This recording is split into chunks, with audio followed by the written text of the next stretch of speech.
Hey peeps, it's Tripl-L, and today I'm here to talk to you about the 7 Deadly Chins, chapter 191. I think I said the 7 Deadly Chins. Anyway, no, let's just get back into this. I was gone last week, I'm here now, and man did I come back in on a really interesting chapter. This chapter pretty much just gave us Merlin in all her full force, and we found out some pretty interesting things about her background, her characterization, and her magic power. Now, I will give you the forward warning that I will be talking about the origins of Belial that we found out in this chapter, who is possibly Merlin's mother. I think it's mother.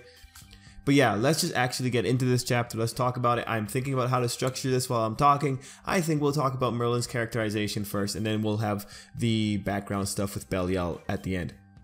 Okay, so here's what's up. It was actually very cool to see Merlin come back in this chapter. It was pretty much her saying, like, hey guys, like, last time you guys caught me in stone and I just really got to thinking. I was really panicked, but I realized, like, you know, I wasn't being serious, and it was so interesting being turned to stone. So now I really want to dissect you, so I'm gonna be trying kind of harder. That's pretty much what was going on. She's gonna try really hard, or she's at least gonna be like, yeah, I remembered some stuff and now you guys are pretty much nothing. I mean, I don't really care.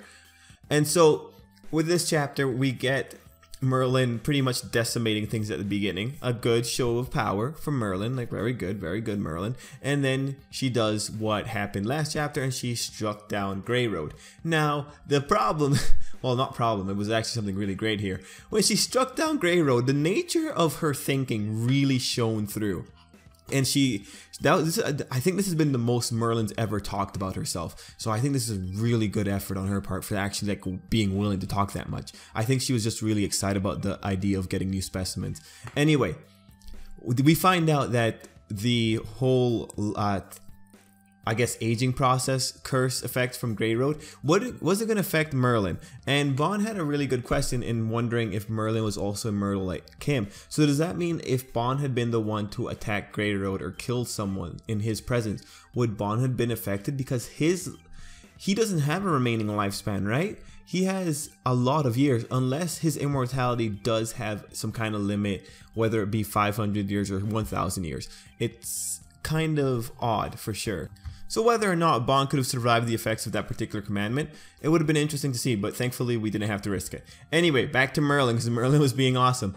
Merlin, instead of going with unlimited lifespan, she just goes with the simple thought of, no, I just stopped aging. And this is where things got really interesting, because we got to see a lot of Merlin's characterization here, because she was talking about the ultimate problem to have to deal with, the ultimate absurdity, and she was just not having it. She was sad because she effectively wanted to be able to study forever and learn everything. And so she came to this rationalization about the aging process and naturally stopped aging.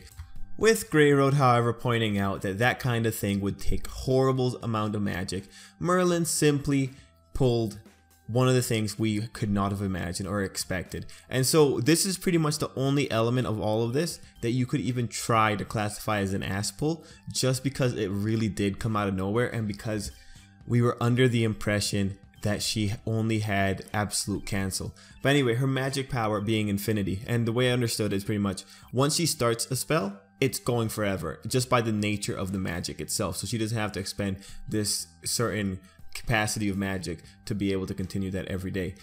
Now, in this case, it means that Merlin has absolute cancel and she has infinity. I'm not really sure what to think about that, because characters that have 2 magic powers is kind of dubious. Like the 10 commandments have a commandment, then their magic power. It's just, I really don't know what to make of it, but since Merlin has very questionable heritage now, I could see her having the capacity for 2. And let's face it, she's based off one of the legendary wizard for our world. So her having some kind of hacked power is reasonable. And like the character says, this is unfair. And all the while, Ban's just like, yeah, this is her. Anyway, having infinity is a pretty neat power, and so far, absolute cancel and infinity, the combination of those two is very game breaking.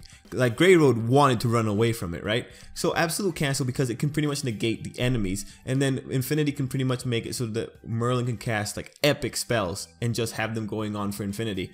So her powers aren't really directly terrifying. It's just that the environment that they set up is a horrifically disadvantaged environment for the opponent, and I love Merlin for that, for having that capability. Okay, so let's see what else was going on in the chapter in terms of battle-wise. Merlin caught Grey Road. That was funny when he was trying to run away. Yeah, Merlin pretty much just showed off how terrifying she is. But now the next thing, and we're going to go into the origins, is Belial. When Merlin starts talking about Belial and talking about her resistance to the commandments, it was pretty interesting. And seeing the face of shock on both of the demons was great. I was so happy. Now, for reasons as to why being the daughter of this particular Belial, why would that give Merlin some kind of resistance to the commandments? Why would that make them scared? Why is she being referred to as a survivor? And the question is actually very simple to answer if you look at the hints in the name of Belial. Heck, even Threader in this particular chapter said the original name. It's Belial, right? If you watch anime and manga, chances are maybe you've heard it occasionally. So let's just talk about Belial, because this is going towards demons in, I think, what would it be called? Jewish demons? Or Hebrew or something. Okay, I really don't know what to refer them to as. We're just going to call them demons. Anyway, Belial. The thing with Belial now is that in our history or in our mythology, Belial was the one in charge before Satan. That means in the Old Testament, he pretty much was recognized as having command over hell and the demons in hell. But in the New Testament established Satan. The parallel, if this origin holds up in the 7 Deadly Sins, is pretty simple.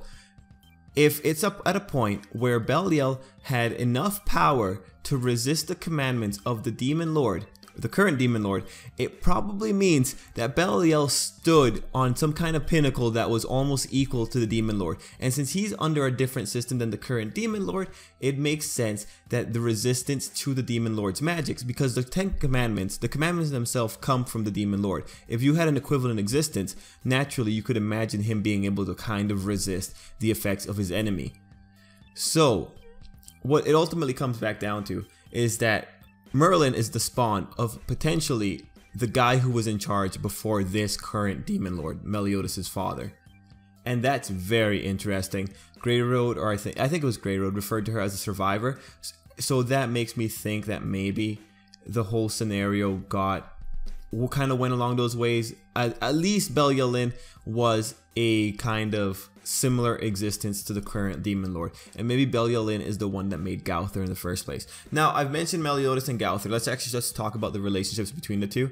Oh, also I think it was cool when Merlin mentioned her demon name. That was probably the best proof we had. Since Merlin's heritage in terms of demons is now out in the open, I think it does make sense why she is aligned with Meliodas. I think it makes sense why they are aligned with Gowther.